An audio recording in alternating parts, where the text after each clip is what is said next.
একটা দোয়া আছে, যে দোয়াটা, যে কথাগুলো দোয়ার শুরুতে বললে এই দোয়াগুলো কবুল হবে ইনশাল্লাহ, এই বিষয়ে আপনি নিশ্চিত থাকতে পারেন।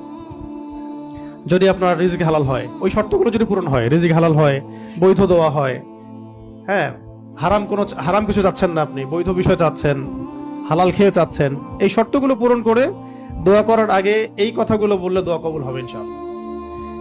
আমি তো আর বলতে পারবো না 100% কবুল হবে, এটা তো আমার পক্ষে বলা সম্ভব না, কিন্তু সবচেয়ে শক্তিশালী যে ওসিলাগুলো দোয়া কবুল করানোর জন্য, সেটা এটা একটা।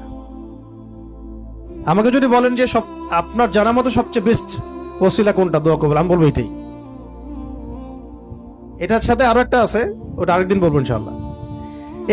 সেটা হচ্ছে আপনি আল্লাহ রাব্বুল আলামিনের এই একত্ববাদের ওসিলা দিয়ে দোয়া করবেন। আল্লাহ পাকের এই তাওহীদের ওসিলা দিয়ে, একত্ববাদের ওসিলা দিয়ে দোয়া করবেন। এইভাবে বলা, পরে শুনে আপনারা মুখস্থ করে নিয়েন।